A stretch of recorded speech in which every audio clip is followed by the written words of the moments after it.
All right.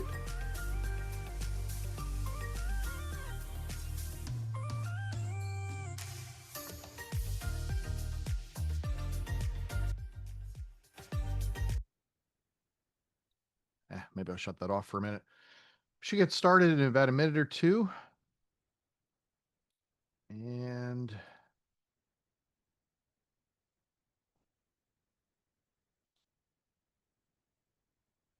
there's still a lot of people that are actually joining us and rolling in.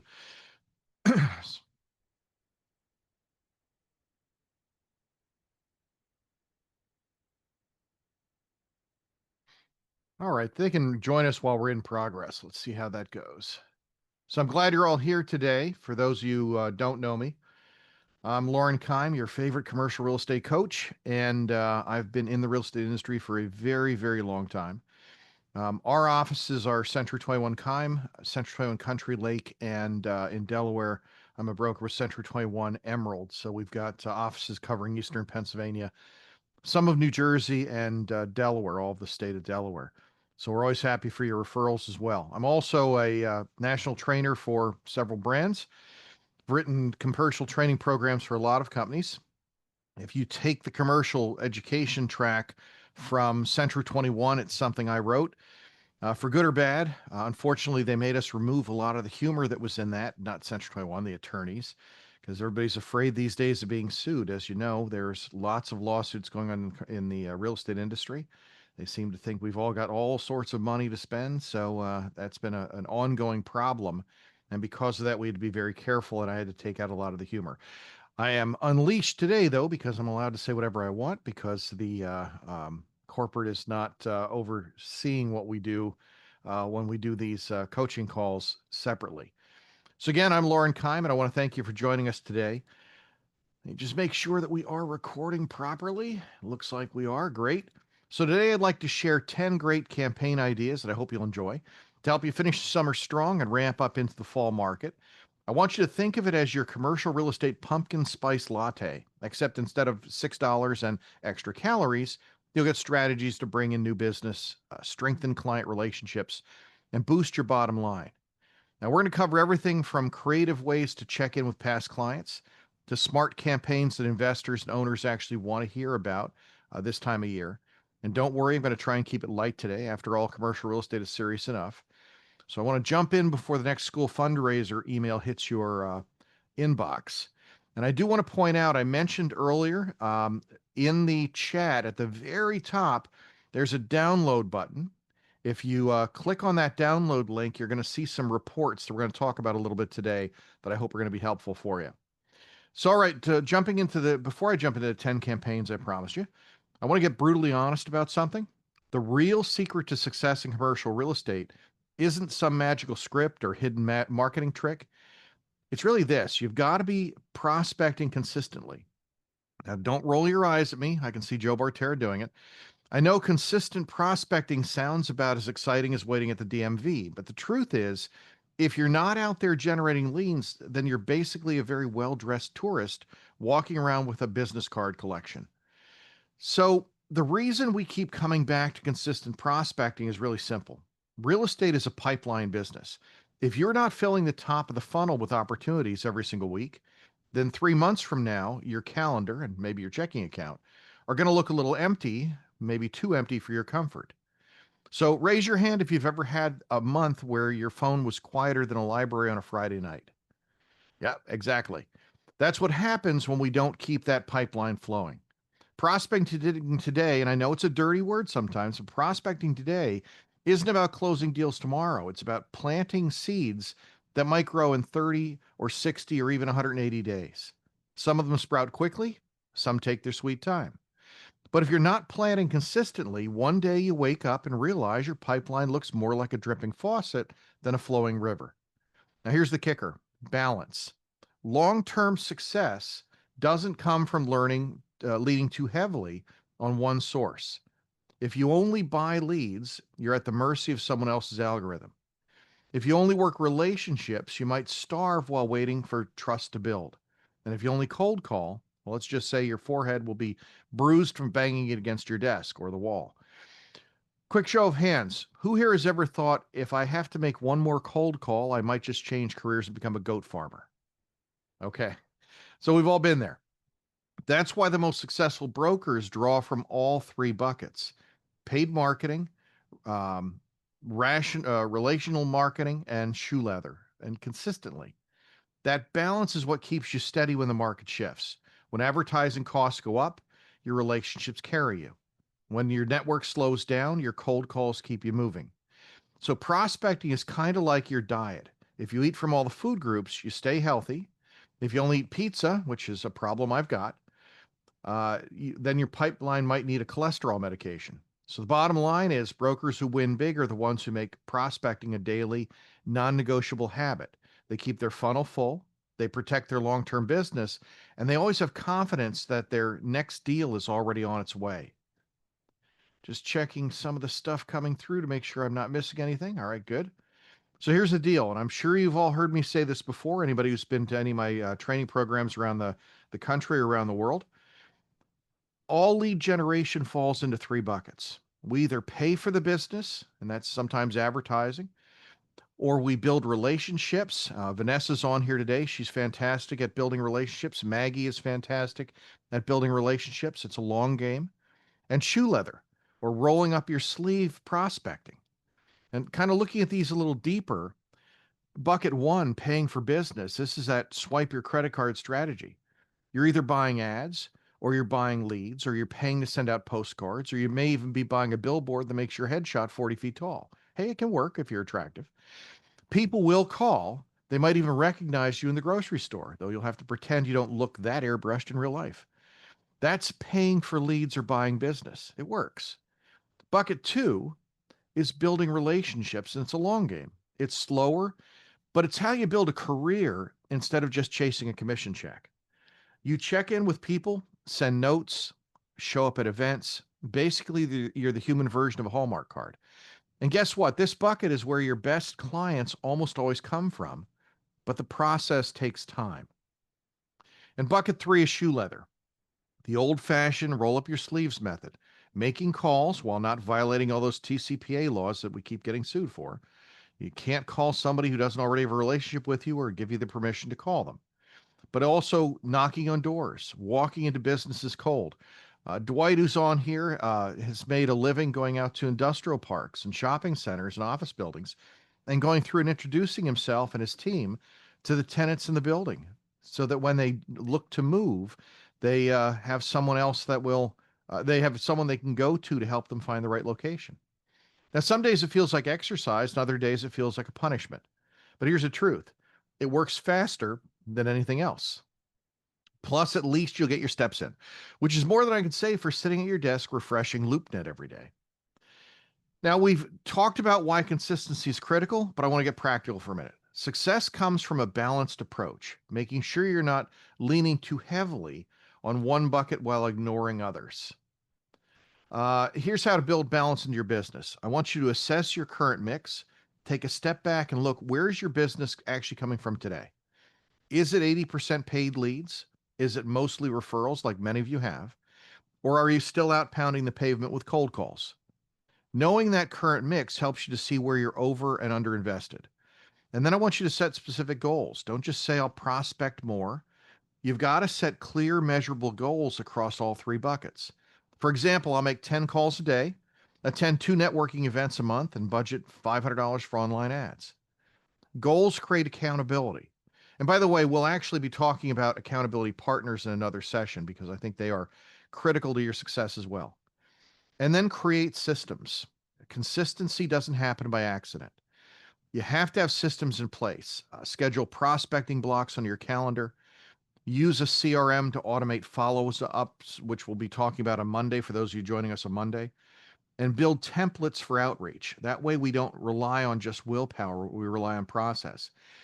And we did a workshop about 2 weeks ago, in case anybody was on that, where the top Century 21 agent in Pennsylvania was on. And he actually said something pretty interesting. He said he doesn't use a CRM. Now, I highly recommend using a CRM. But what he does instead is he keeps everybody in his phone, and every 90 days he calls or texts every single past client. every single person that he knows every 90 days. That's still a system. It's still staying in front of people. And consistency doesn't happen by accident. You've got to put a plan in place. And then you've got to track it and adjust it. Monitor what's actually working. If your ads aren't producing, well, tweak them. If your calls are landing meetings, then double down on your calls. Prospecting is like working out. If you're not tracking it, or dieting, if you're not tracking it, you think you're doing enough, but the results really tell the truth. And remember, consistency across all three buckets, paid, relationships, and what I'm calling today shoe leather, is what compounds over time. And that balance builds your pipeline, sustains your long term success, and keeps you in control no matter what that market throws at you. So, as we go through today's 10 campaigns, keep these buckets in mind. Some of these are going to cost you a little bit of money, not a lot. Some will cost you just time because we're going to provide you all the materials. And some cost comfortable shoes. And if you mix them all together consistently, you don't just survive, you actually thrive. And maybe, just maybe, you'll stop feeling like a real estate version of a hamster on a wheel, right? So let's get into the Finding Business Now campaigns that we want to talk about for the fall market. Campaign idea number one is simple but powerful. I call it the commercial summer snapshot. And a lot of what we're going to talk about today is not rocket science, but sometimes we have to be reminded of what works to connect with prospects. So let's apply a residential idea to a commercial business. Instead of asking, how's the housing market, which everybody seems to want to know, like our residential cousins, we can give our clients a quick quarterly recap of the commercial market. Think of it as a state of the union for cap rates, rental rates, lease absorption, tenant demand, and financing trends. Now, if you don't know some of those terms, Loren, what's a cap rate? What's tenant demand? Okay, then you haven't taken our whole course load from Central 21, so please make sure to go through that. And you don't have to overcomplicate it. It can be a clean one-page PDF that you're going to send out to people. It can be an email blast, or it can even be a quick video update. Videos are very, very powerful right now. And we might use a fun line like, before we trade sandals for sweaters, here's what's heating up and cooling off in commercial real estate. Don't worry, I'm going to go through this in a little bit more detail. We want to keep it seasonal. It keeps it fresh, and it positions you as the local market expert that they just can't live without. So why does this work? It's an authority builder. You instantly become the voice of the market, which builds credibility. It keeps you top of mind. It's a non-salesy way to check in with clients and prospects because you're giving them something of value. Everything we're going to do today is talking about giving people something of value, useful information, and we're not asking for anything in return, but we're becoming their go-to source. And yes, it can become a lead magnet also. Investors who are sitting on the fence may respond with, hey, what does this mean to my property? And boom, that's a conversation starter. So what is it? What are we going to do? We're going to put together a one-page commercial snapshot of your market. It can be longer than that, but it doesn't have to be. What are the current cap rates for whatever is trending in your area? What are the current cap rates that office buildings are selling for, or retail properties, or apartment buildings, multifamily? Are they up because of higher interest rates? And if they are up, if cap rates are higher, that means prices are falling. What are the rental rates right now for retail spaces, or office, or warehouse, or even apartments? How fast are they being absorbed, and what are the lending trends? Are they able to get financing, and what are the rates? And you want to format it so it's easy to read. You've got bullet points, some bold highlights, and maybe a simple chart. Now, don't panic because I'm going to show you how to do this pretty easily. And by the way, if you get this data together, ChatGPT can actually prepare a preliminary version of a document for you. And I'll probably end up doing a full session just on utilizing ChatGPT pretty shortly. I've done those in the past. So, Loren, where am I going to find this data? You want me to figure out what the latest cap rates are in the area. I don't know how to find that. Well, there are published market reports that break down average cap rates by asset class, like office or retail or apartments, and sometimes by submarket.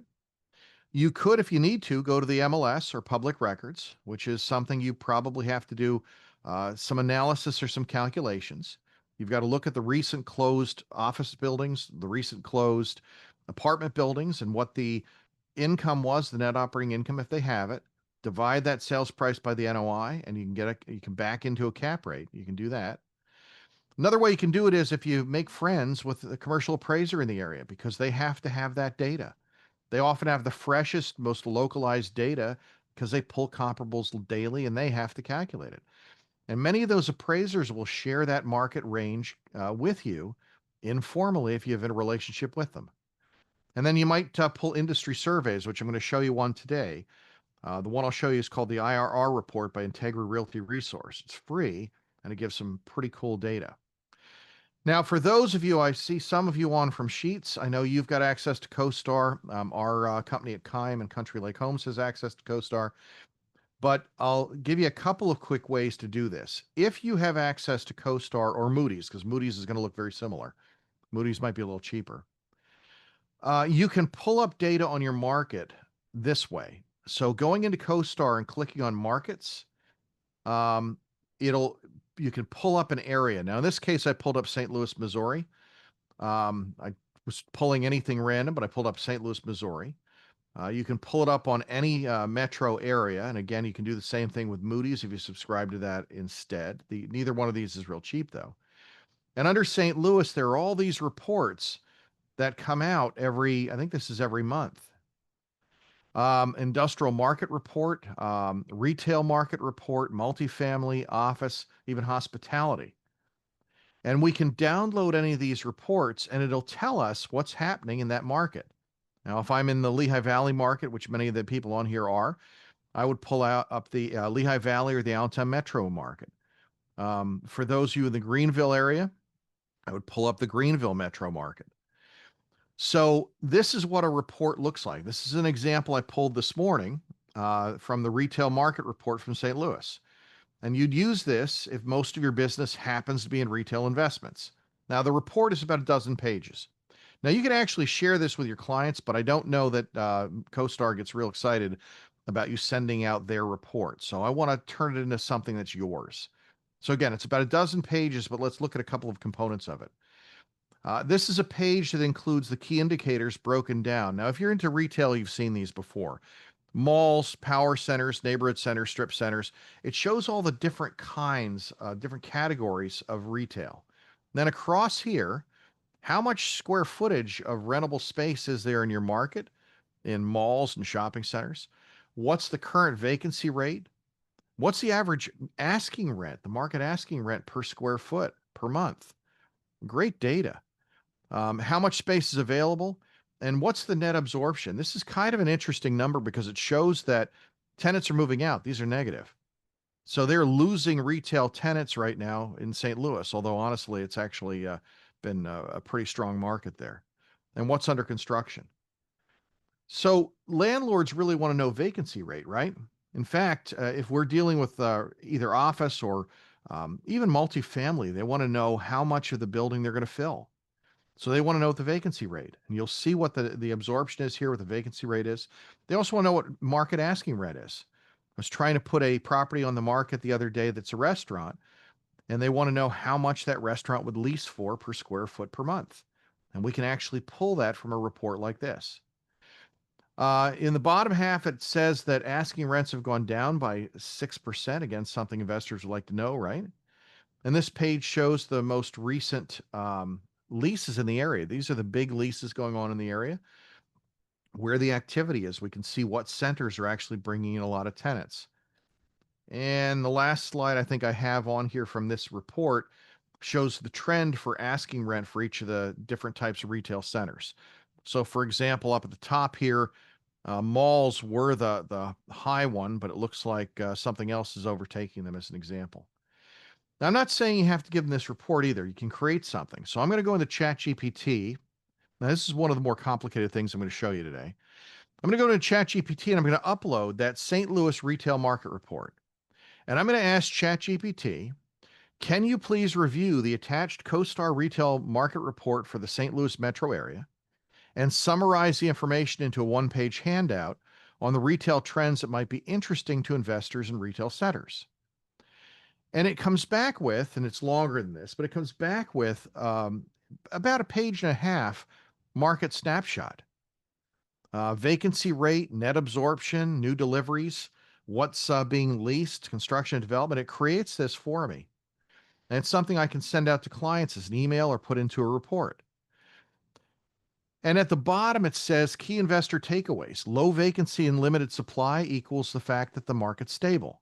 User-driven construction reduces oversupply risk, so there's not a lot of that going on. Cap rates are trending higher. Now, that's not necessarily good for landlords who want to sell because a higher cap rate means a lower price, but it's more attractive for investors to come into the market and buy properties that are selling at a little bit higher return. And a strong economic base supports long-term stability. That actually has a little note here. Watch for retail bankruptcies and consumer spending softness, potential modest pressure on rents and absorption. That's kind of cool because it's something we can use as something to talk to our clients about. And then at the bottom, ChatGPT says, "Hey, Loren, would you like me to also to design a polished one-page investor flyer, a PDF with charts and graphics, so it's presentation ready?" It asks me if I want it to create one for me. And I say, "Sure, go ahead." And it creates this. Now, I can also ask it to change it to 2 pages and include graphs. I can ask it to put on a Century 21 commercial logo on it.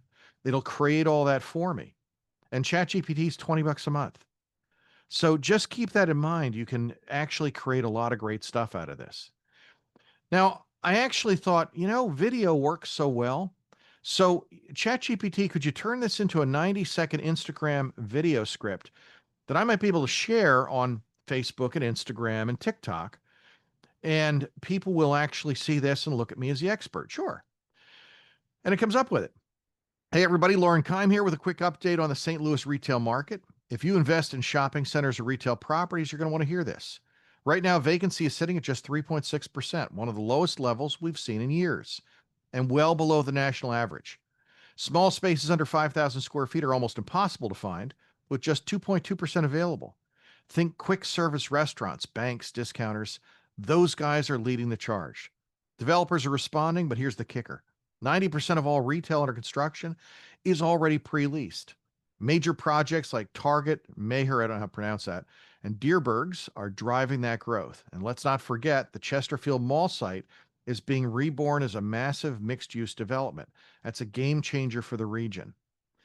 And then finishing up, so here's the bottom line. Tight supply, stable fundamentals, and strong buyer interest are making St. Louis one of the most resilient retail markets in the country. Keep an eye on bankruptcies and consumer spending, but overall, this is a market worth watching. Again, I'm Loren Keim. Thanks for tuning in. Stay sharp, stay strategic, and let's build some great investments together. Now, if you put out videos like this on a regular basis, and I didn't create this, I just plugged in a report to ChatGPT and asked it to create something for me to talk about. If you put this stuff out regularly, do you become the expert in your market? Well, that's kind of cool. Well, but Loren, that sounds great, but I got to tell you, I don't have access to CoStar. It's pretty expensive, too expensive for me. And Moody's, that's too expensive too for me. But if that doesn't work, how about something free? So I want you to go to, when you get a chance, IRR.com, Integrity Realty Resources. They have an investor report that's not as comprehensive as CoStar, but it's free. And we can do the same thing and utilize this to help us to position what we're doing. Now, I've put on the shared site two of their most recent reports, their mid-year viewpoint summary and their viewpoint 2020 market cycle. These are free reports that you can download that talk about what's happening in the marketplace. And you don't even have to read them. You can actually have ChatGPT summarize it for you. So this is the mid-year summary, and I'm going to show you part of what's in here and why it's powerful. Again, these are free. This one, again, is about 15, 20 pages. And it shows you, I have to look at my other screen, the regional rate comparison. So let's say you're in the eastern region of the United States and you're looking at office. So they have a different section on each type of property. This is office property. They have another page that'll be on retail, one on multifamily, one on hospitality, one on industrial. And it shows in the eastern region that central business district, that's what CBD means. It's not something you smoke. Central business district Class A properties, the cap rates they're trading at right now are about 8.5. The discount rate we'll get back to another day. Market rent in these areas is averaging about $40, but there's a vacancy rate of about 18%. And by the way, cap rates are falling in that area. They're up almost everywhere else. If I go into suburban Class B, which is what a lot of us are dealing with, well, then cap rates are a little higher. They're about 9.2, and rents are about 27 bucks depending on where you are. Now, it depends on the smaller markets, and there is another page that breaks it down, which I'll show you in a couple of minutes, in different markets.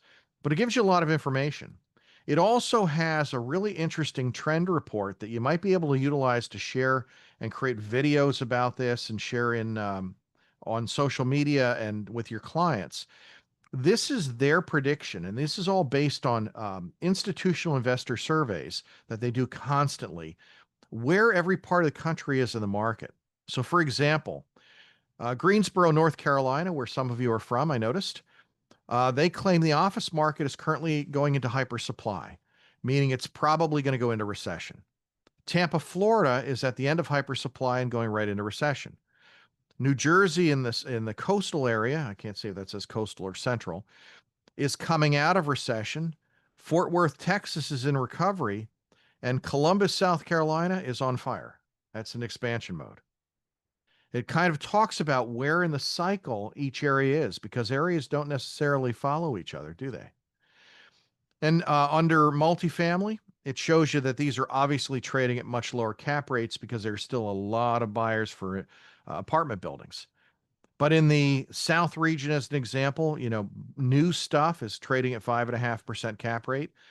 Older urban stuff is 6.25, and the vacancy rate is still pretty low. Unfortunately, for Class B stuff, the cap rates are trending up a little bit. But it gives you some interesting information. Now, the bigger overview, the Viewpoint 2025, has lots of great stuff. And this is where I want to show you how you can pull cap rates on a property. This is really hard to read, but it's going to show you, I think it's 270 metropolitan areas. And across the top, Class A, Class B cap rates. That's what I want to focus in on. So let's scroll in. The first couple of them are Baltimore, Maryland, Boston, Massachusetts, Hartford, Connecticut, and the New Jersey Shore, Northern Jersey, New York City, Philadelphia, which is close to where I am. And across the top here, Central Business District office, suburban offices, industrial, flex industrial, urban multifamily, downtown, suburban apartment buildings, regional retail, community retail centers, neighborhood centers. This is newer or Class A, and this is Class B. So let's say we're trying to price something, and we're in Baltimore, Maryland. We're going to be in this band right here of what the cap rates are. And this is, again, these are estimates based on investor surveys every month of all the institutional investors, what they're paying for properties in every area. Now, let's say the one we're trying to price is a Class B suburban office building. Well, right now, they're trading at about 10% cap rate. Now, you can take this information again and you can build it into a report. You can build it into something to push out on LinkedIn. You can build it into an email, because this might be your area. You're trying to stay ahead of the curve and show them that you are the go-to person. So again, let's say we generate a report. We pull data from somewhere. We push it into ChatGPT and we ask for a one-page summary. And what do we do with it? Well, we send it everywhere, because the goal is to try and connect with people. So we send it by email to anybody who's in your database, your CRM.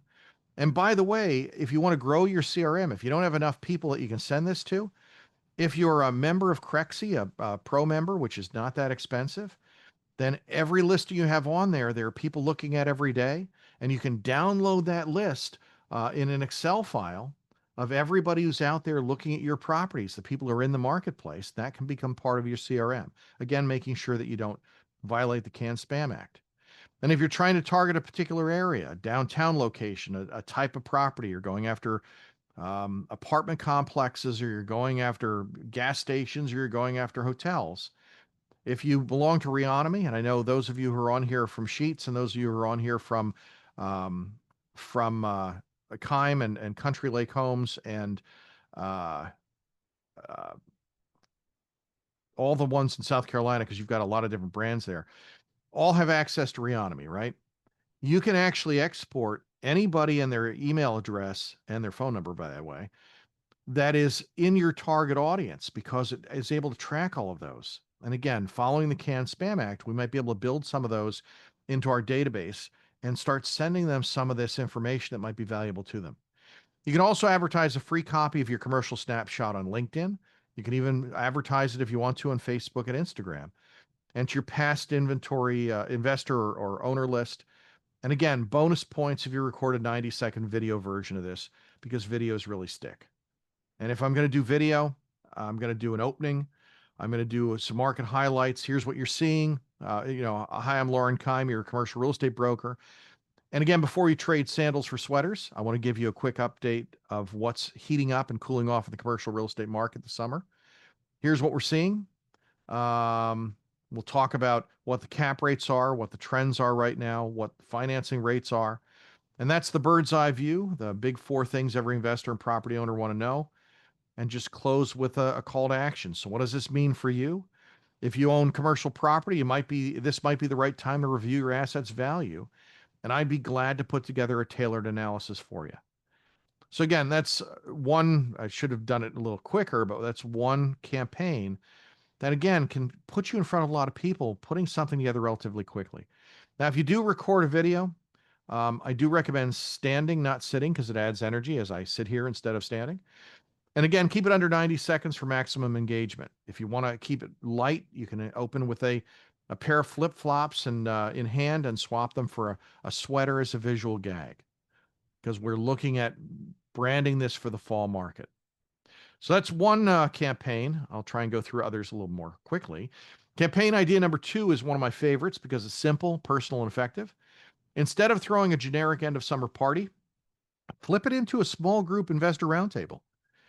Call it something like Before Summer Closes the Books.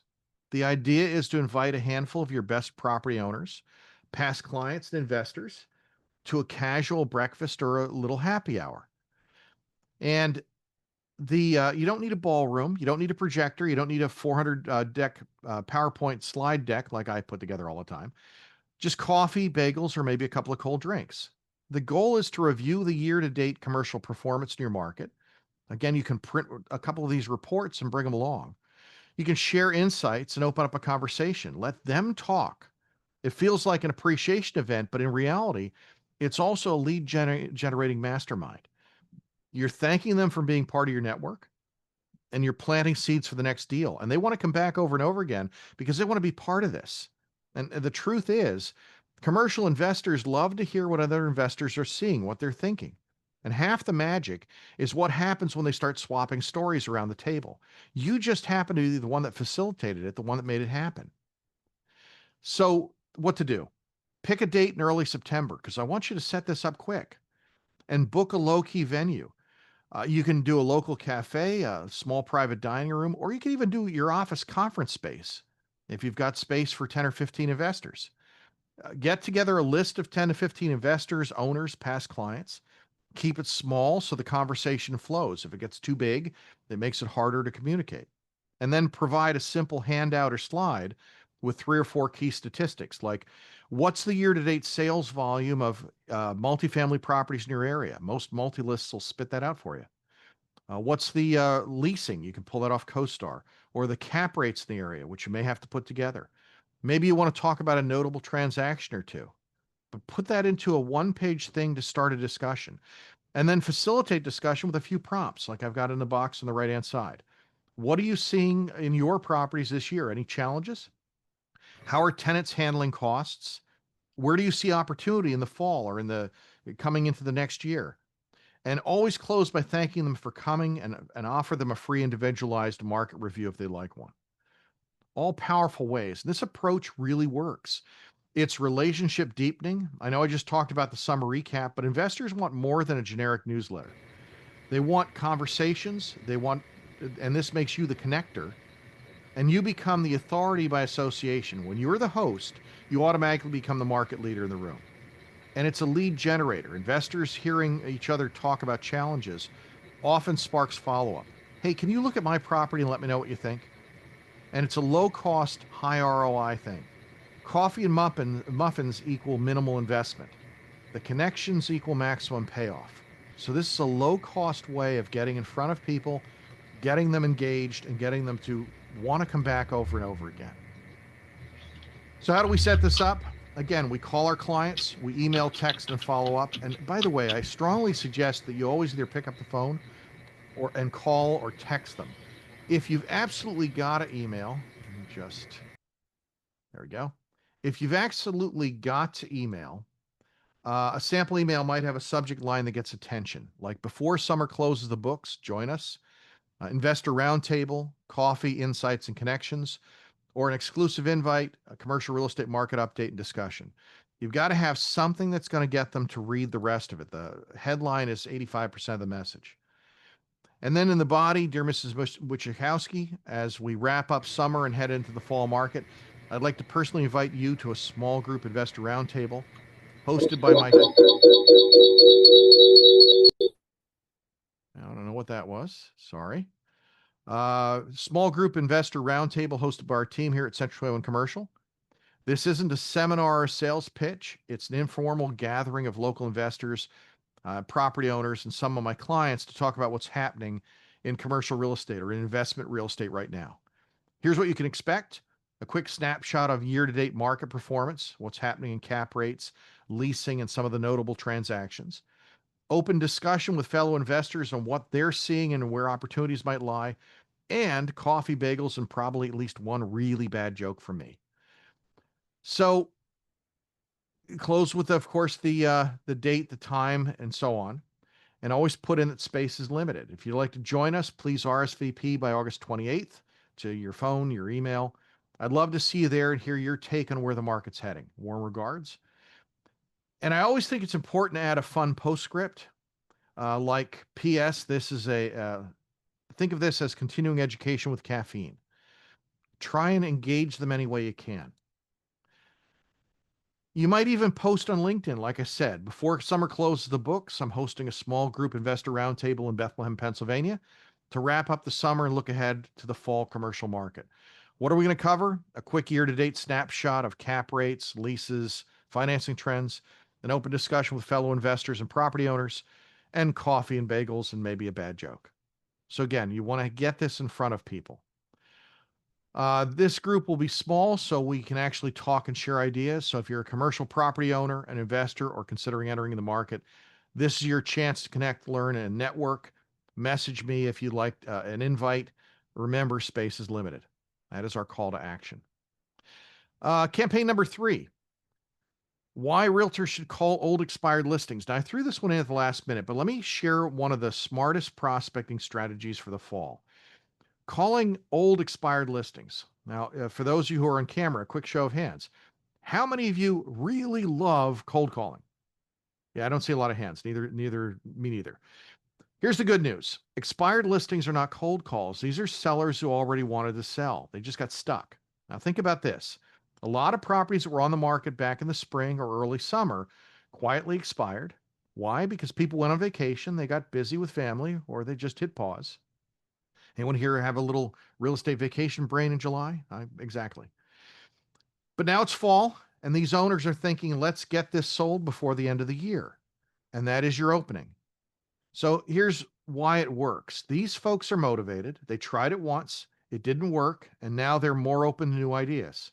Kind of like signing up for the gym in January, not seeing any results, and realizing maybe it wasn't you, maybe it was a trainer, of course. Who here has that membership card still collecting dust? Now, right, sellers feel the same way, but now they might be ready to listen to someone who has a better plan, and that someone, of course, is going to be you. And the best part, expired listings convert 3 to 5 times better than cold leads. And most agents avoid them because they're afraid of rejection, which means less competition for you. So let me ask, if you had a pumpkin patch all to yourself in October, would you pick the pumpkins or let someone else cash in on the pie?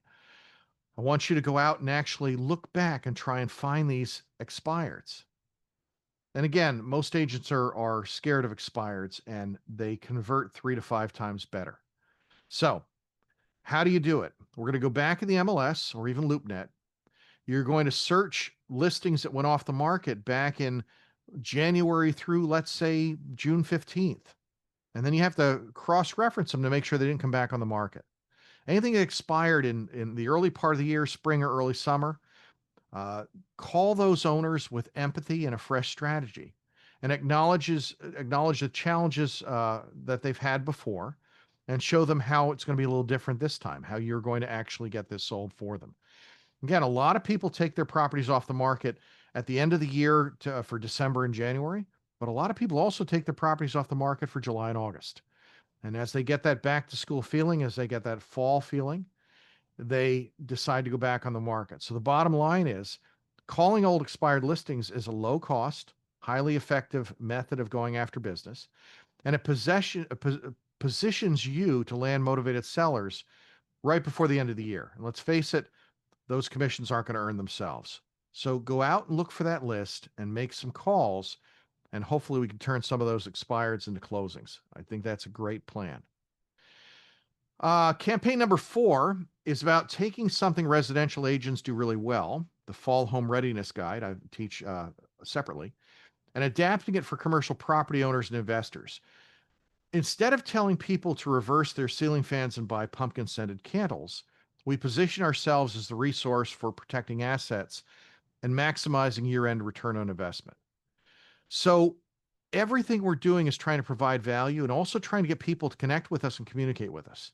So anything we're putting together and sending out, we're trying to get them to maintain connections with us so that we become their go-to resource. Now, for owners of investment properties, commercial properties, it's all about the physical property. Roof inspections before snow and ice set in, HVAC servicing, like nothing kills tenant happiness faster than a broken furnace in November, or January for that matter. Lighting upgrades for safety and curb appeal as the days get shorter, and landscape cleanup to prevent damage and keep properties looking sharp, getting all those gutters cleaned out and everything else. These are just maintenance ideas. Now, again, does this make you any money from knowing that there's work to be done on properties? No, of course not. But we're providing value to those people who own these properties, and that is going to ingratiate us and hopefully make us the go-to person. Now, we might also add something about investors. For investors, it's the numbers. And I'm going to come back to this in our next campaign, but there are a lot of different strategies we can use here as well. So what do? You can make it simple. You can create a one-page fall prep guide with 2 sections, one on maintenance moves for owners and one with the return on investor moves for investors. Send an email to everybody in your contact management software, everybody who's in your phone. Post on LinkedIn either the entire report or post a link so they can grab it from your website. It's more powerful to get them to keep coming to your website. And yes, you can even mail it to them because physical mail still grabs attention. You could also, again, record a short video version. Here are 5 things commercial property owners, investors should do this fall to protect their assets. Bonus, you might host a 15-minute Zoom webinar where you walk through the checklist live. Lots of different ideas. Now, why this works, again, is it's seasonal relevance. Owners and investors are expecting seasonal tips. It feels natural and timely. You're mitigating some of their risk. It shows that you're thinking about protecting their asset, not just selling it. You're not just there for the commission check, right? And it's a lead driver. Every tip opens a door. A roof check might reveal a need for capital improvement, and that capital improvement might lead that owner to say, you know what, I'm done. I'm going to sell it. A tax review might spark a sale or an exchange. And again, you want to be the authority. You want to be the person that they come to, the person they trust. You're the advisor who's ahead of the curve, not just chasing the deals. Now, in the chat, I put in a link at the very top, and I've got a number of things in that link, and one of them is copies of these free guides that we've already created for you. Now, I am required to say that this is not created by Century 21 Corporate, because if it were, it would have to be reviewed by their attorneys. It's created by Loren. So you can use these, but you have to use it at your not seeing the link. It should be at the very top. Let me see. It's a Google link. Let me copy it again, and we'll put it in the chat down here at the bottom. All right, that should work for you to be able to get the fall preparation guide and a few other ones. And this one I think is 7 or 8 pages. I think it looks professional. Roof inspections, lighting updates. We put this together for you. So all you've got to do is send out an email saying, here's what we've got for you. Would you like a copy? Or you post it on LinkedIn, Facebook, social media, and say, before fall hits, Here's some things you should do and get our free guide and get them to reach out to you, get them to connect with you. Now, taking this a step further, campaign number 5 is kind of a play on the last campaign. It's all about preparing investors to maximize their returns before the year ends. And we're going to call it the Fall Investor Readiness Guide. Again, very similar to the last one, but 5 strategies to maximize your year-end return on investment. And by the way, your favorite commercial real estate coach, that's me, created a basic one for you to advertise and hand out. And I'm going to and that link is in the chat again for all the stuff we've put together for you today. And the strategies are simple, they're actionable, and they're designed to get your clients thinking about where they can tighten, improve, or grow before December 31st. Now, under this one, there are 5 sections of the report that I provided you anyway. You can always rewrite it. You can create something different. You can create something longer or shorter, but here's the basic breakdown. The first 2 of the 5 are strategic planning for year-end success, tax planning and refinance timing. Fall is the time to meet with tax advisors and make sure depreciation, deductions, and 1031 strategies are in play before deadlines hit. So here's the thing. If you want to have a 1031 exchange in this year, you've got to be planning it right now. If you want to figure out how you're going to take your deductions, whether it's better this year or to push something to next year, you've got to talk to your tax planner now because you can't do it December 30th. And then refinance timing. Lending terms are shifting quickly. So reviewing financing options now could save some money, free up some equity, or set the stage for acquisitions in the first quarter. The second section, or the number 3 and number 4, switch over to operational performance. And I have here upgrading leases and energy audits. So upgrading leases is really encouraging investors to look at the leases that are coming up for renewal. Locking in quality tenants will stabilize their income before the winter months, and hopefully you can negotiate a little bit higher lease rates. Energy audits, efficient upgrades aren't just good PR. They lower your expenses, they boost your net income, and they increase the property value, like lighting, HVAC, and insulation are all things to think about that might actually improve your bottom line. Even if you're putting some money on up front, the payback, that return might be worth it. And then the 5th one, the final one, is on building relationships and gathering intelligence about what's happening in your building, because sometimes we don't know. And we might call this a tenant relations check-in. Send a quick note to retail tenants or past clients. Now, I'm telling the landlord to do this, by the way. Send a quick note to their tenants. Hey, how did summer traffic and sales do for your business this year? It builds goodwill for the landlord, it opens dialogue, and it gives valuable intel about tenant health. Now, if you are a property manager on this call today, you would probably do this with your own tenants that you're handling for whatever buildings you're managing. Now, again, we've created a quick guide for you. This is a 6 or 7 page PDF guide that's on the link. Fall Investor Readiness Guide, 5 strategies to maximize your year-end return. Strategic planning, actionable strategies for tenant engagement. And we put all this together, so hopefully this is going to be helpful to you. And again, we have several things on this shared drive that I gave you. I put in the IRR reports and a few other things that we'll talk about in a couple of minutes. So hopefully these will be helpful for you. Now, implementing it. This guide works beautifully as a 1-page PDF. If, again, I've created a 6-page version for you, but you can create a shorter one if that's what you want. It can be an email series or even a LinkedIn carousel post if you've ever tried one of those. The tone should feel like you're providing practical coaching, not pitching services. It's an easy way to stay top of mind as the advisor who helps investors make smart moves when timing matters most. You want to be the go-to person. So what are you going to do? You're going to create this, or you're going to use mine, a branded checklist.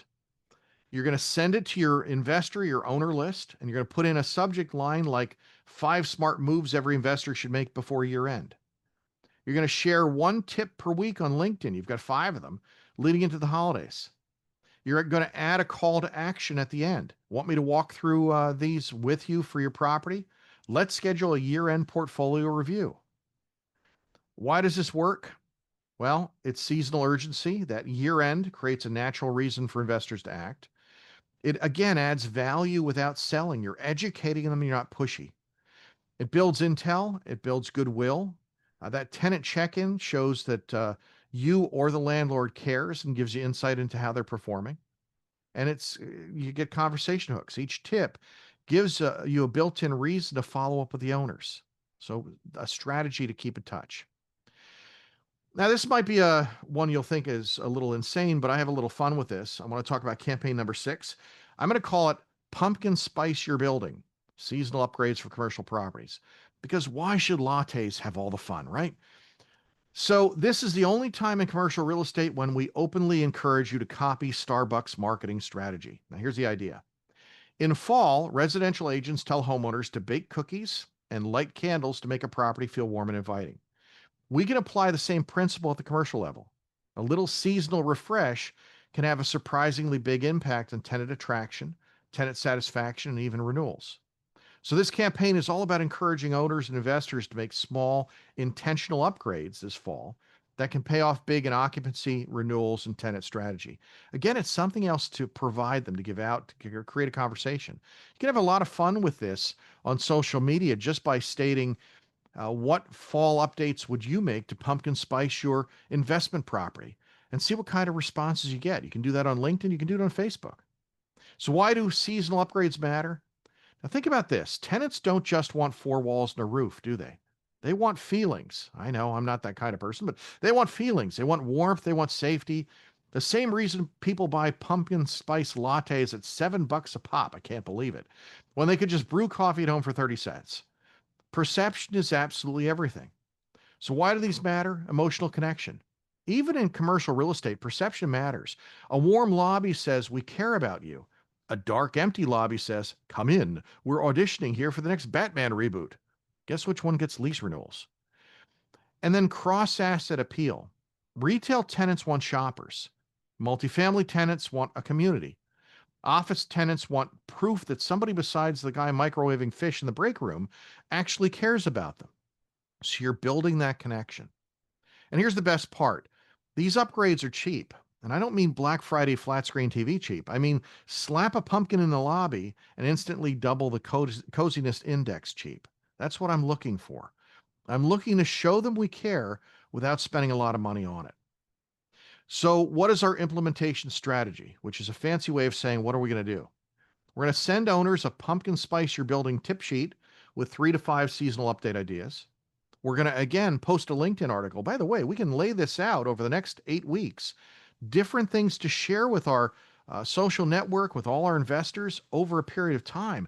We keep connecting with them, don't we? So we're going to send owners this tip sheet. We're going to post a LinkedIn article or carousel with before and after images, lighting, landscape, lobby decor. We're going to encourage property managers to share photos of seasonal updates. It makes great for social proof, makes a great connection they'll share with you.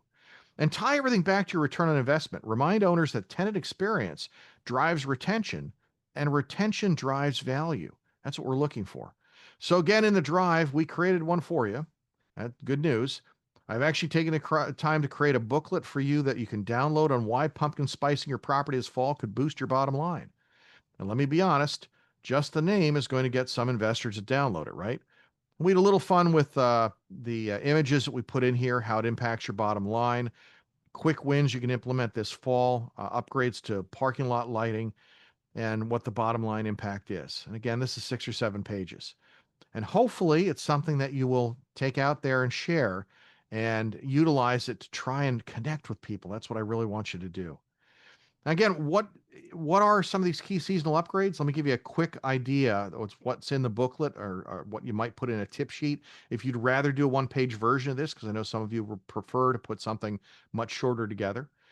Lighting upgrades are the big one. As days get shorter and darker lobbies and parking lots or entrances don't feel just unwelcoming, they can actually feel unsafe. So some warm toned LEDs say welcome home, and there's no chainsaw wielding maniacs here. So a simple upgrade to warm toned LED lighting makes your property look more inviting and shows tenants that you care about them. And lobby refreshes. No, I don't mean building a waterfall or handing out free pumpkin muffins, although if you do that, I wouldn't complain. A fresh coat of paint, a few seasonal plants, or updated signage can completely change the perception of the property. Tenants notice when their building looks cared for, and a prospective tenant sees value in a place that feels alive. In fact, a fresh coat of paint and some fall mums can transform your lobby from 1997 DMV waiting room to Instagram worthy welcome space. And you can add some seasonal decor as well. And it doesn't have to be over the top. A tasteful fall wreath, some planters with mums, or a few autumnal touches, if that's the right word, in common areas gives that property some warmth. For retail, it sets the tone that attracts shoppers. For multifamily complexes, it creates pride in the place. And for office, well, it tells employees we don't just lease space, we create an environment for your business. And remember, tasteful is the key. One tasteful wreath says we're festive. A full scarecrow army in the lobby says we're haunted. So do everything in moderation. And again, I call it pumpkin spice for buildings, inexpensive, seasonal, and slightly addictive. Tenants get cozy feelings, owners get renewal checks, and you look like a genius. So some of the key takeaways for this campaign: remember, small changes make a big impact. An emotional connection drives loyalty. And above all, we don't just lease space. We're creating an environment, preferably one that doesn't smell like burnt popcorn, by the way, or the fish they're cooking in that microwave. Campaign number 7 is what I'm going to call September Strong. Here's the psychology. Once Labor Day hits, people mentally flip the switch from vacation mode to business mode. Now, this is a theme I think you've heard while we've talked about all these. We're in a different place mentally in late July, early August than we are once we go back to school, once we're back in September. September isn't just that back to school feeling, it's back to business. And for commercial real estate, that's gold. September is the perfect time to reach out to property owners and past clients and investors with a call that says, hey, let's talk about how your property performed through the summer and how to finish 2025 on a high note. That's what we're really looking to do, right? So, the September psychology. September is like New Year's without the gym membership. Owners want a fresh start. A lot of people go on diets in September as well. They want that fresh start. They're actually picking up their phones again. And guess what? That's when you call them. Think of it as our pumpkin spice latte moment. Everybody's craving it, yet they just don't know it yet, do they? I know some of you absolutely hate pumpkin spice. I can't help it. Now, I know what you're thinking. Cold calls are the broccoli of real estate, but not here. These aren't cold calls, they're relationship calls. We're not asking them to buy a timeshare in Florida. We're checking in on how their summer went, and then we casually sneak in. So, how's your building doing? Smooth, right? So, you're checking in, positioning yourself as the advisor, and setting the stage for year end opportunities. You're connecting with people. That's what all of this is about. And here's the fun part: you don't have to sound like you're reading from a script. You're going to make it conversational, like you're asking about summer, and then transition into their property. Hey, how'd your summer go? I haven't talked to you in a little while. Did the building stay full? How's tenant traffic been? It feels natural, it builds goodwill, and it opens the door to real conversations. And some of those calls are going to turn into a market analysis or a lease renewal discussion, or even a listing appointment heading into Q4. Think of September strong calls. I have to trademark that, by the way, as a warm up lap before the sprint to year end. And trust me, the brokers who pick up the phone and call in September are the ones who are still doing deals in December while everybody else is complaining about the slow holiday market. And I got to tell you, almost every year, I sell at least one property between Christmas and New Year's, which everybody says is impossible. But we're building the relationships in late August, September, into October so that we have those deals coming. So, implementation strategy. Here's what we do: block time off on your calendar in early September for daily. Did I say weekly? No, I said daily prospecting calls. Translation: stop scrolling Instagram. Well, unless you're watching mine. Start with your warm list. And yes, that means people who actually know you. Don't call your ex. Your warm list includes past clients, known investors, and property owners you've actually met. And start with using a simple opening. Nobody needs a monologue. Hey, I just want to check in. How are things going? How did your property do this summer? And transition into opportunity. Well, let's talk about finishing strong in 2025. Are there any upgrades or leasing strategy or refinancing moves we can explore that I might be able to help you with? And then track responses. Even if they say not now, that's gold, because in this business, not now really means call me in 3 months when I realize I really need you. You're maintaining that contact. You've got to be consistent. So I want to run through a quick call script. We're going to use a 4-part structure to build rapport and uncover some opportunities. Part one, if I remember, I'll put this into a PDF also, and I'll load that onto that drive. Hi, Claudio. It's Loren Keim with Central 21 Commercial. Hey, how was your summer? But did you get a chance to slow down a little, or has it been all work and no beach chairs? And then you pause for a little bit. This is where you shut up, and this is where a lot of us have trouble. Please stop talking. Let them talk. I know silence is uncomfortable, but so is explaining why you didn't call this summer and your competitor did call this summer. Parts two and three is transitioning into property performance. Hey, the reason I'm reaching out is because September is the perfect time to hit reset. Before the year starts racing toward the holiday, I like to check in with my clients, my friends, my contacts, because I really consider you a friend, about how their properties perform through the summer. How did things go for you? Oh, yeah, any changes in occupancy, any tenant changes or unusual expenses you ran into? And listen to them, take notes. Their answer tells you where the opportunity is. And position yourself as the advisor. Oh, got it. That's really helpful. You know, a lot of owners I've been talking to are looking at the fall as the time to tighten things up and position themselves to finish 2025 strong. And that might mean reviewing lease renewals, taking a look at refinancing, or even just getting an updated market valuation. Sometimes a simple mid year check in helps you to spot opportunities before year end. Now, I'm saying all of that. That might mean reviewing lease renewals, refinancing, or getting an updated market value. Sometimes a simple mid year check in helps spot opportunities before year end. And again, this positions you as a strategic advisor, not just as the broker. And the close, the fourth part is a soft close to action or call to action. Would you like me to put together a quick update for you? Maybe a snapshot of market trends and how they apply to your property? No pressure, just information to help you plan the rest of the year. Oh, great. I'll pull that together and find a time to review it with you. Thanks again, Claudio. And here's to finishing the year on a high note. Thanks a lot. Now, again, keep it light at the start. September calls should feel like a check in, not a sales pitch. Listen carefully when they answer about property performance. That's where you uncover the pain points. And always end with a soft ask, offering them a snapshot or review or a quick analysis instead of a hard sell. We're not looking for that.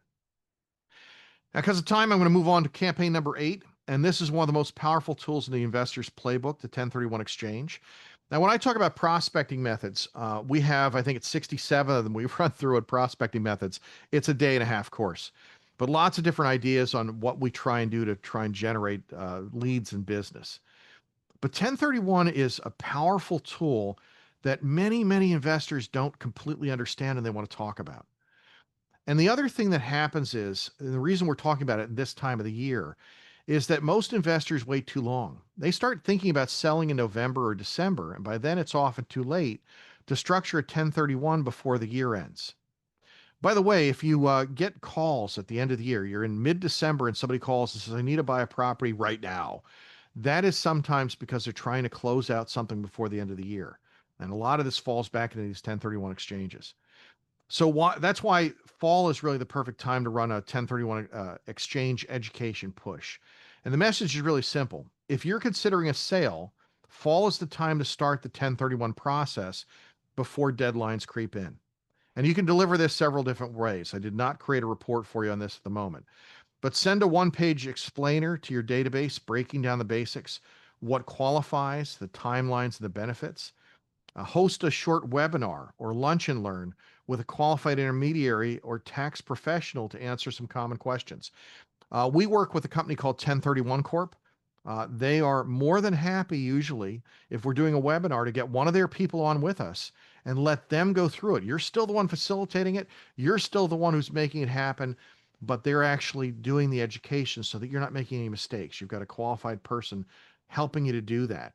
And there are several great companies around the country that will help you if you'd like, and I can introduce you to several of them if you would like to make that happen.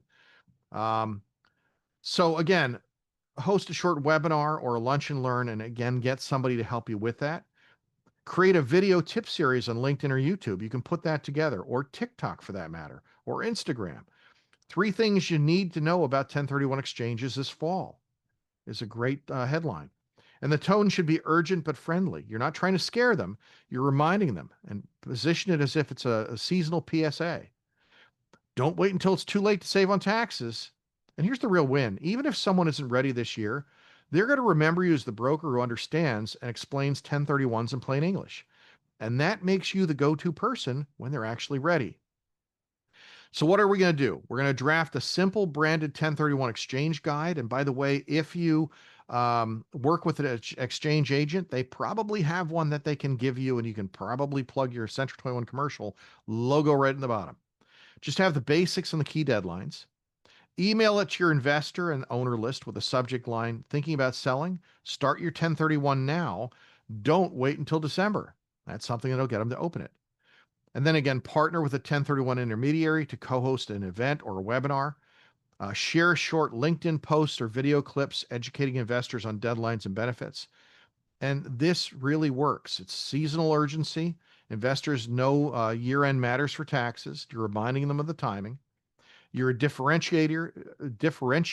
I don't know if I'm saying that right. Many brokers don't talk about 1031 until it's too late, and you're going to be ahead of the curve. Lead generation, it brings out owners who are thinking of selling but haven't committed yet. And you again become that trusted advisor. You take on that role. Education equals credibility. And that leads to listings and referrals. That's what we're looking for. Campaign number 9 might be a little outside the box, but it taps into one of the smartest levers investors can pull off. Let me just check the stuff that is being direct chatted to me quick. Lowering expenses increases your net operating income.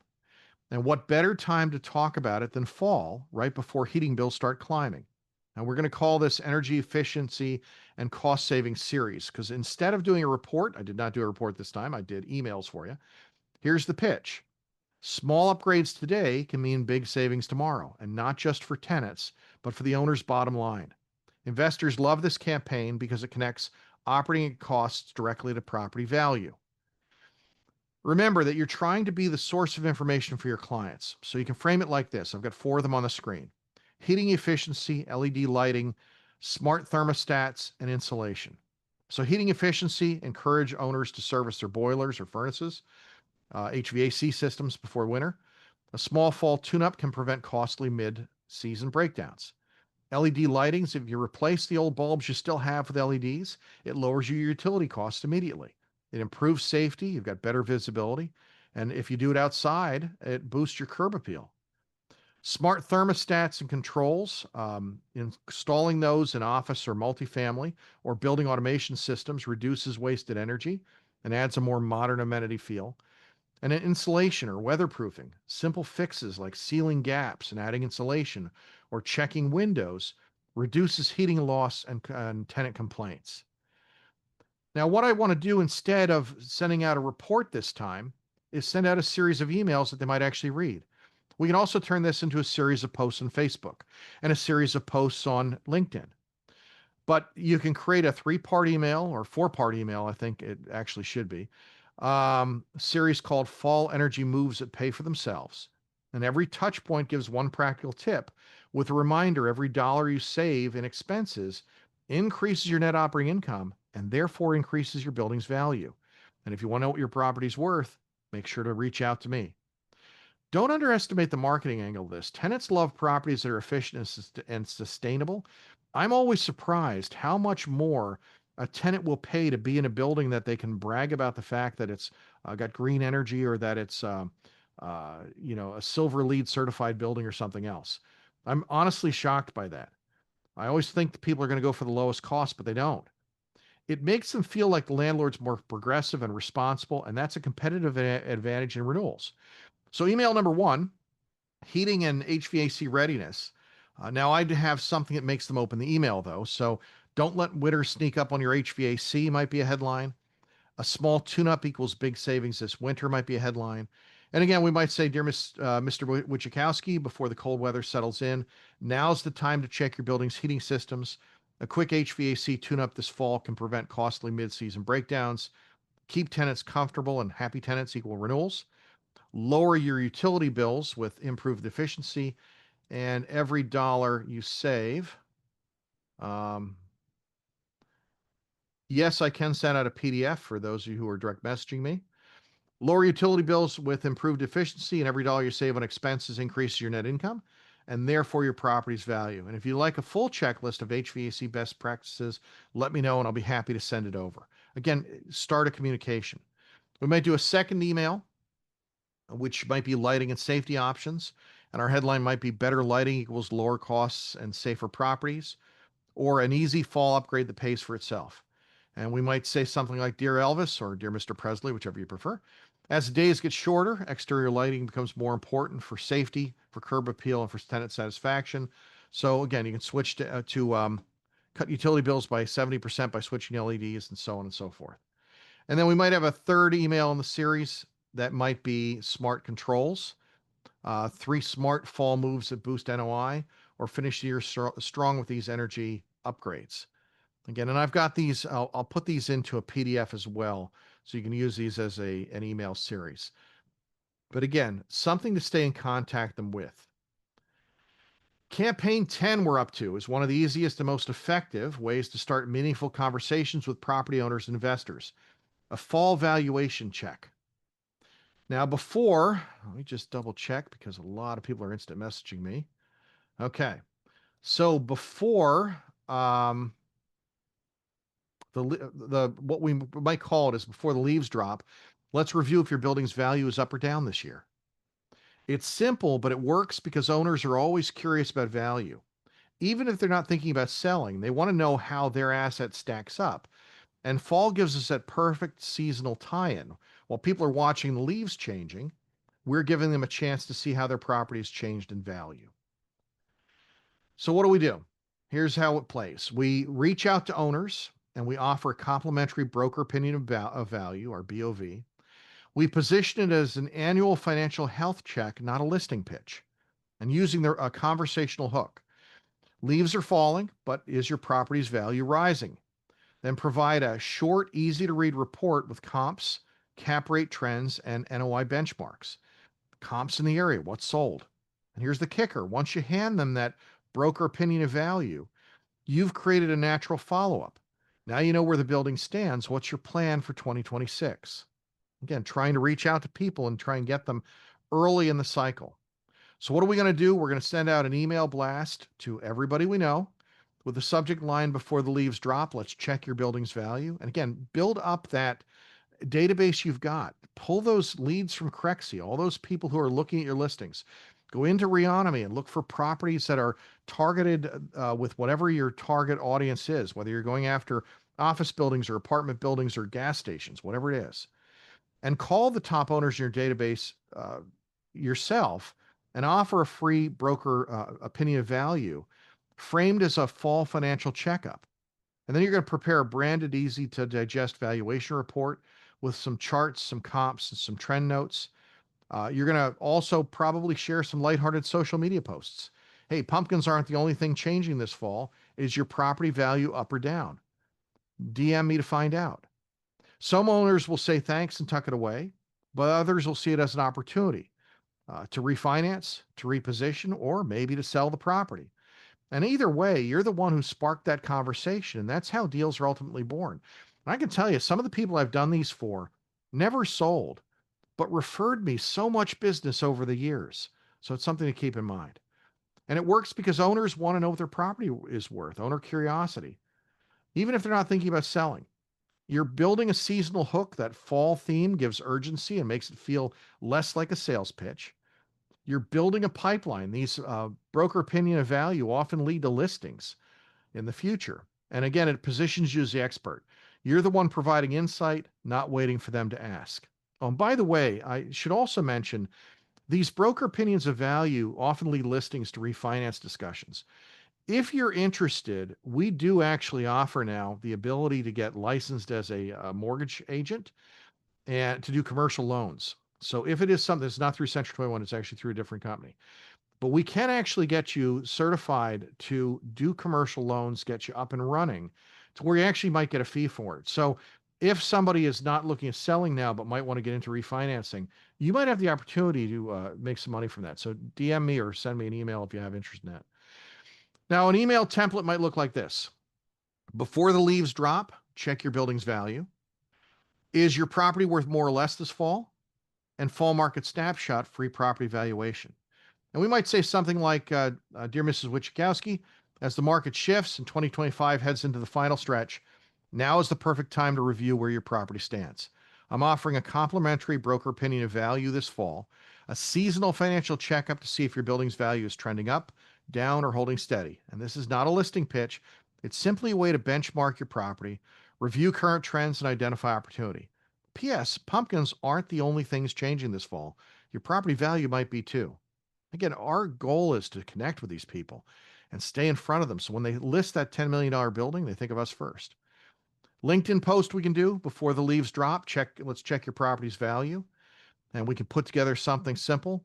Now, I did actually create a quick piece of artwork that you can share, and it's in that drive on Facebook or on LinkedIn that leads them, and you can put a post together that will put together a quick, insightful snapshot that shows you how your property compares to recent sales and lease comps, where cap rates are in a local market, where local trends are heading, and opportunities for refinancing, repositioning, or year-end planning. And again, this isn't a sales pitch, just a fall financial checkup for your asset.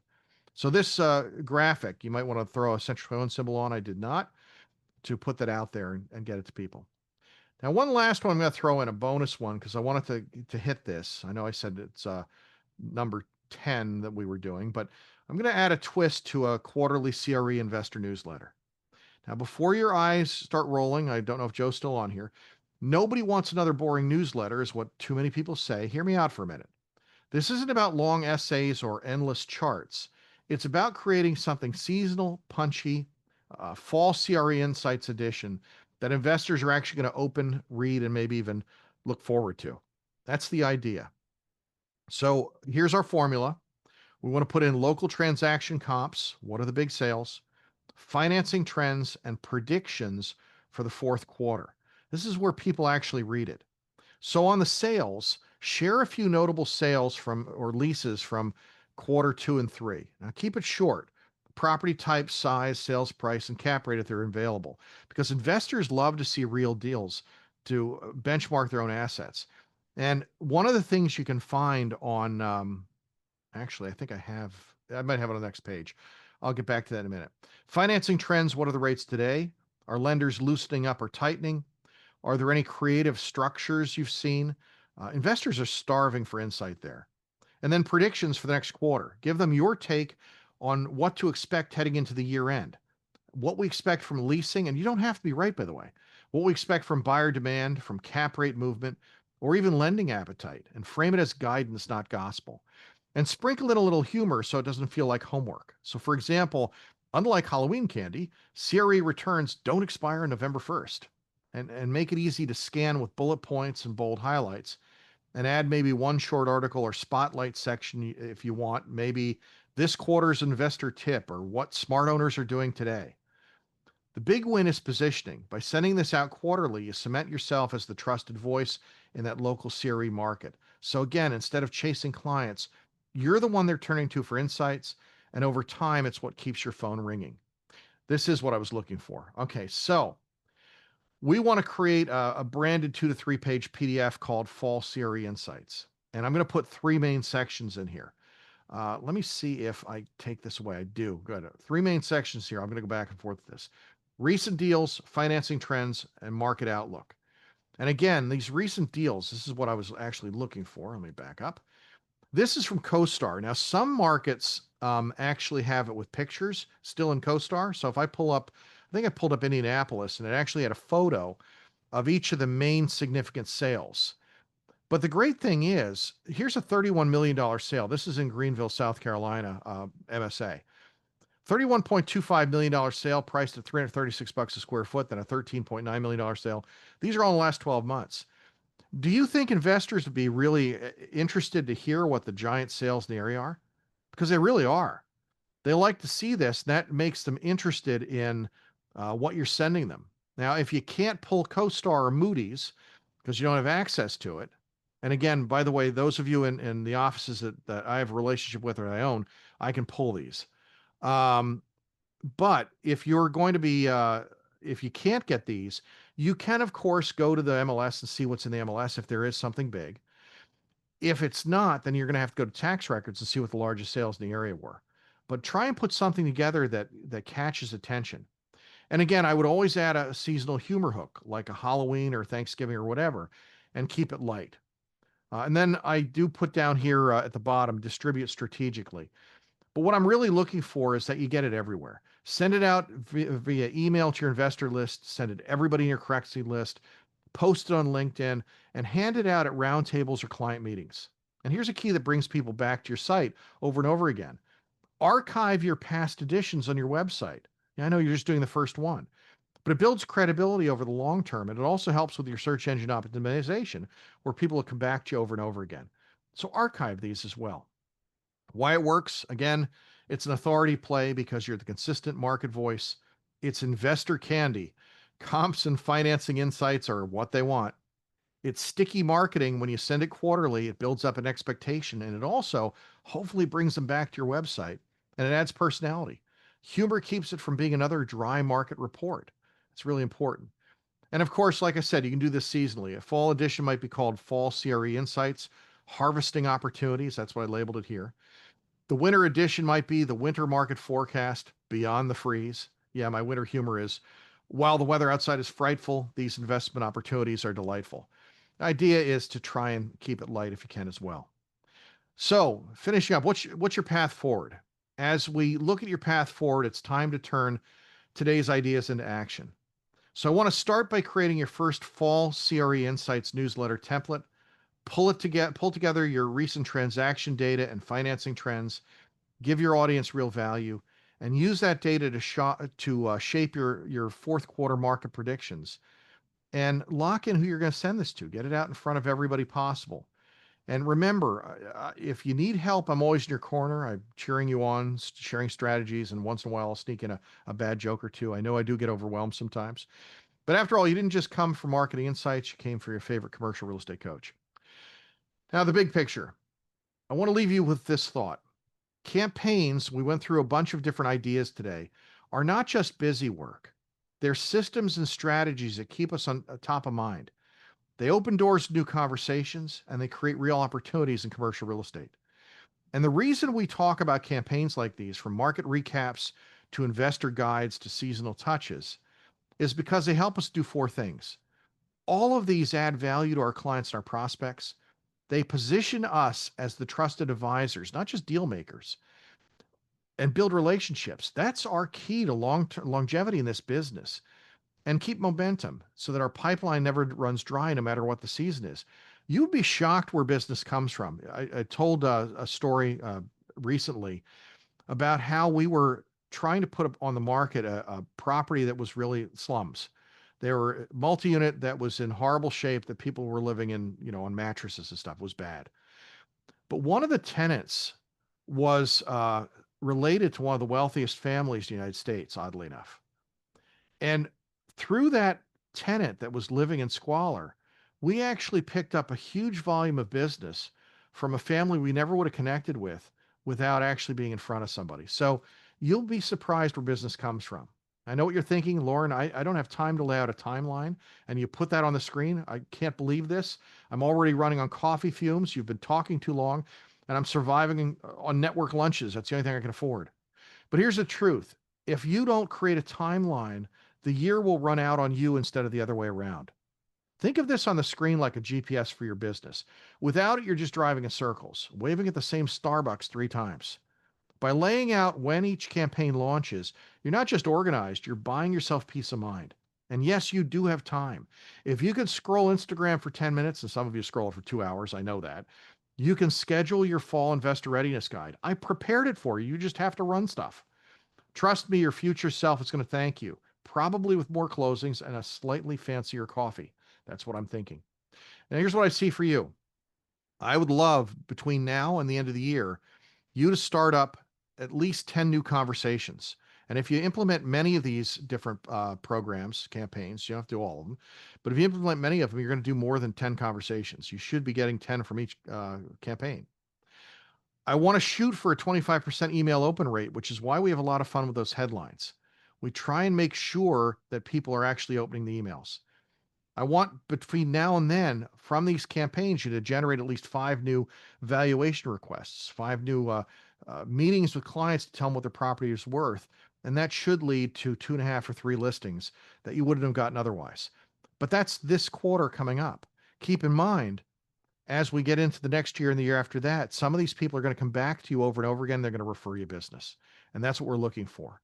And there are a lot of tools that we've got out there that will help you. Canva for all of the Century 21 agents on this call is coming, probably in 6 months, but we're going to have that available. There's a lot of tools coming.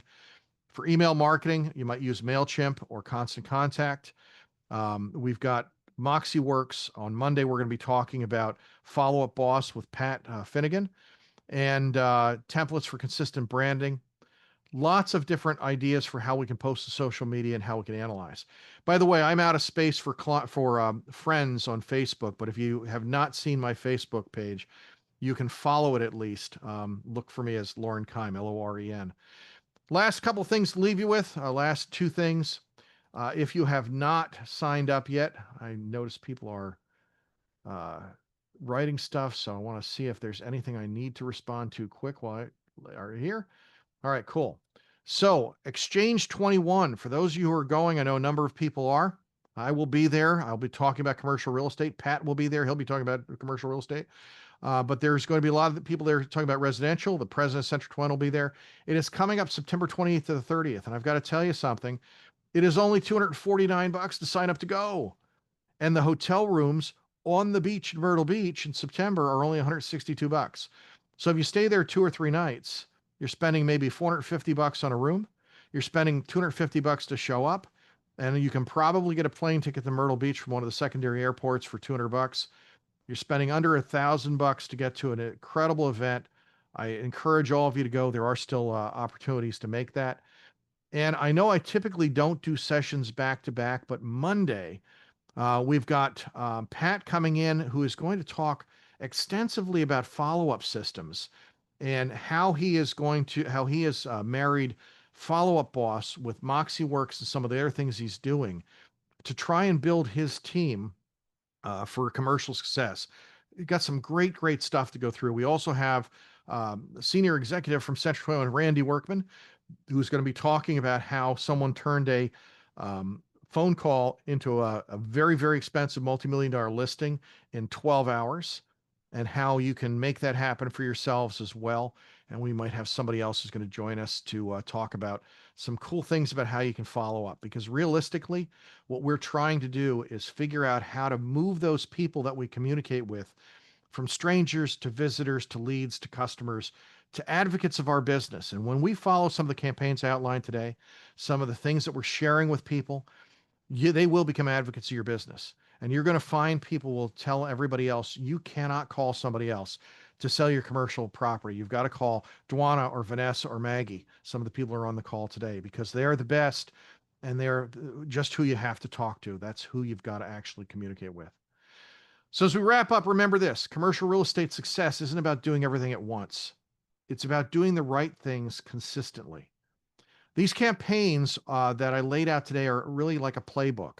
I want you to stay relevant. I want you to stay visible, and I want you to be profitable. Think of it like going to the gym.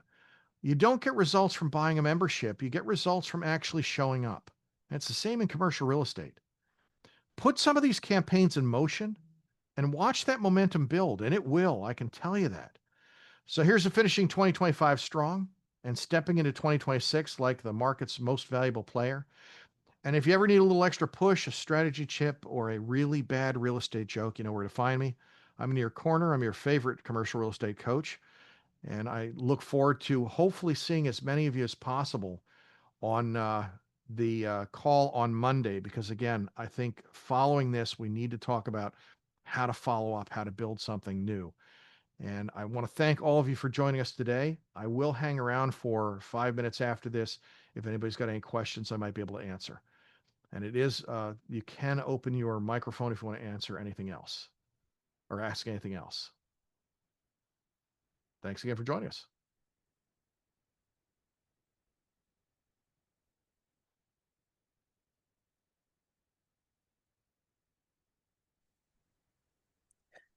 Hey, Loren, Amanda Way here from C21 Away. Can you hear me? Yep, I can. So I'm new to the away team. I'm actually helping them do strategy, but I have a 15-year tenure as a commercial real estate lawyer. And so I'm really loving the content. Unfortunately, I've never encountered you before, but I would love to see if I can connect with you offline one on one, because this is completely my niche and the Sure. area we're looking to grow C21 away. No problem. And I don't remember where Away is located. What area are you We're in, in? we're in Brooklyn, New York. So we Oh, cover all of downtown Brooklyn, but we also cover Manhattan. So we do New York City, and then we even have developers out in New Jersey. nice. I actually do. So my team is licensed in Pennsylvania, New Jersey, Delaware, and Maryland. Okay, Or not, yeah. So we are not in New York, but I do training for everybody. And in amazing. New York, I do probably 3 or 4 events a year. Okay, Um, so yeah, but definitely getting offline is not a problem. I amazing. am. You can find me with my name, Loren Keim 21, Loren Keim 21 at gmail.com is Okay. probably the best way to get me. Amazing. Yeah, I'll shoot you an email. I would love to set up some time just to talk you and I one on one. But so happy that our sales leader, Joe DiFiore, had me join the call because this was exactly what I needed to hear to end out this week. Oh, sure. I didn't realize you were part of that team. Okay, good. Thank you Great. very much. I'll talk with you soon. Take care. Thanks. Anybody else have any questions? Hey Lauren, Yeah. it's Aaron Palmer with the Century 21 Connected in the Asheville Hendersonville market. Yeah. Um, my specialty is self storage, and I really want to connect with all the local self storage owners in the market just to kind of introduce myself and kind of build myself up as the person, the go to person to kind of have them reach out to. And I like a lot of people, I'm not a big fan of cold calling, but I want to build a relationship more organically. How about do you ever suggest sending letters to owners, just paper mail letters to owners, introducing I'll myself, so I'll give you the offering? good. I Hmm? mean, the good and the bad is, unfortunately, most people open their mail over the garbage. Right. And the only way anything that is a letter type thing or a postcard type thing works is over a long period of time consistently. And you've got to have something that's catchy that catches attention. Hmm. Now there are two self-storage teams around the country that I'm not going to share here who they are, but you can probably Google and figure them out that have done a pretty good job. Typically, you've got to get a couple of them under agreement before you actually can get traction. But the best way always is to call or text to try and or stop by to try and make connections. But one of the interesting things about both of these super teams is they've got websites set up that are targeted only at the self-storage market, and they've got dozens of articles, case studies on how someone valued a self-storage facility. And incidentally, the CCIM designation, they do have a course that teaches just self-storage. It's probably $300 or $400 to take the course, but it's likely worth it. And they do have an Excel spreadsheet that allows you to value a self-storage facility based on the Excel spreadsheet. I think I have a watered down version that I use. So that's another play, but I would definitely start looking at articles you might put together. And again, you might go to ChatGPT and say, what articles might be interesting to give me some article ideas that might be interesting to the owners or buyers of self-storage facilities, and come up with some concepts or ideas, and then try and write something and build a site that has a lot of content because that'll hopefully improve you with SEO. So at least you can be found that way and brand it with something like the Self Storage King. That's not the right name, but Central 21 Self Storage, whatever you want to try and come up with that is Yeah. going to be memorable that you can share on those postcards. But again, you've got to meet those people one way or another. So we have to find a way to overcome and I want to say fear of calling because I get that because I'm more of an introvert. I'm not great on going out and picking up the phone and calling people. I've done it when I've been desperate and it's worked, but I'm not the best at that either. So find a way to connect with them that is less challenging. So you might even do something where you set up a workshop in the office where you're going to do a brainstorming session for owners of self-storage facilities with a case study and talk about the challenges of self-storage right now and see if you can get some of them to show up. It's an easier call to get people together. And by the way, anybody still on the call, you can do this for any type of property, whether you're talking about hotels or gas stations or whatever, pharmacies. Restaurants. Restaurants is a big target audience for some of our mentees right now. So try and figure out how you can get in front of them in more of a warm fashion. So workshops, coffees, lunches, where you can put several people together to brainstorm. If you are going to do postcards, remember it's going to take 16 to 18 months before they remember who you are, Yeah. and build out a website so that they have a place to come back to. Well, and all that's great. I appreciate all the information.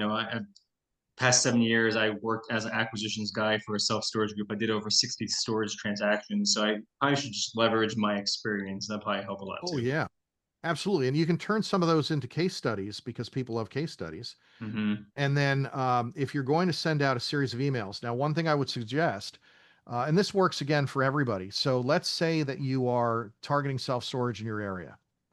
You subscribe to Reonomy, which is not inexpensive, by the way. But if your brokerage has a subscription, fantastic. For those of you who are part of our team, we do have subscriptions to this. But you subscribe to Reonomy, you can pull in your region any self-storage facility and who the real owner is, not the LLC.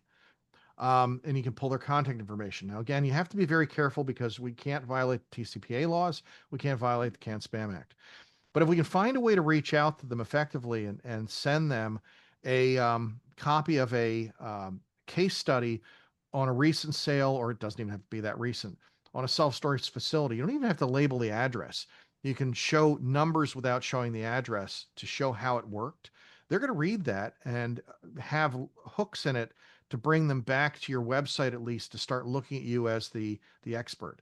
The other thing I really would do is start a campaign of short videos on social media, LinkedIn, Facebook, Instagram, where you talk a little bit about it and talk about your experience. End with, I've got 7 years of acquisitions of self-storage facilities. Don't mention that it was for somebody else. And I'd be happy to help you as well. If you're interested, please give me a call and I'll see what I can do. Okay, good. I appreciate that. Thank you. Anybody else have a question? Yes, I do. So my partner and I, business partner, are in Iowa, right on the border of Iowa, Nebraska, South Dakota. And we're struggling with a platform for the information that you're putting together your newsletters with. So we currently use Crexy Pro. We've looked at Analyst Pro, CoStar, a few other ones. Um, Ideally looking for something with a CRM in it. But what are you guys finding the most useful for the data that you're looking for? What we're finding is there's not a lot of data for our area in Yeah, general. when you're in a rural market, it becomes more challenging. CoStar works really good in MSAs. It's not cheap, but it works really good in MSAs. If you don't have that access, sometimes you have to build it. I don't know how Moody's is for that location, but you might contact Moody's and see what they have because they bought out. I can't think of what it was called. There were a lot of CIEs, which are commercial information exchanges, that are like multi-list for commercial real estate. Catalyst. Catalyst had all these different CIEs across the country, and I thought they had one for Iowa, but I could be wrong. I don't know if it extended into the Dakotas, but that had lots of data because a lot of commercial brokers were putting it in. That's all become part of Moody's. So there may be information through them. If there is not, then I'm not sure off the top of my head who else might have it. I'd have to do a little bit of research on that. But yet some areas are really tough to find data. Yeah. Hey, Okay. Loren. Yeah. This is Randy Workman. So Moody's just added Sioux City. I know they did. I don't know what the information is like, but check out Moody Core and Moody Pro. They have good data, and I know they're in the Iowa market. Like I'm looking at it right now in 2025 is populated with all kinds of transactions and things like that. So check it out. We're looking at a actually partnership with Moody's, but for right now, you can check it out. The pricing is pretty affordable. Plus, their demographics for that area is pretty good too. Okay, thank you guys. And Moody's, by the way, does have some great reports, very similar to what CoStar puts out. And again, if you want to rebrand it, you can load that into ChatGPT. As terrible as it sounds, it will actually analyze the report and come up with a short version that you might be able to turn into both a video and a report that you can use to send out to clients. Great, thank you. Anybody else have questions? How does Moody's kind of compare to Crexy? It depends on the mark. Oh, it's a different kind of animal. Different So, type. Yeah, Crexy has been really building out, and Randy knows more about this than I do, but Crexy's been doing a great job building out data on the back end. But where its strength has always been is marketing.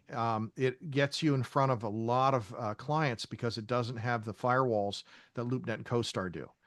So Crexy is wonderful for generating leads, generating lists of possible clients. I think their back end data is probably not as robust as something like Moody's or CoStar. Okay, so they're kind of good to work with both of them. Right. Yep. Okay. Thank you. Anybody else?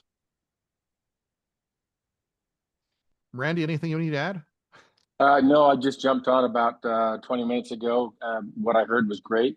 Looking forward to meeting with you all on Monday morning. Got some good best practices to share then too. Good stuff, Loren. What you did today was great. Thanks. All right. If nobody else has a question, we will cancel this or pull out of this today, and we will see you again. Hopefully on Monday. You're going to have a lot of fun with what we talk about on Monday. And thanks again, all of you, for joining us. By the way, Loren, would you mind sending that? I want to post that on our new commercial Facebook, which is going to launch it next week. So send me this recording if you have a second. Absolutely. We'll get it to you. Okay. Thank you, friend. All right. Thanks.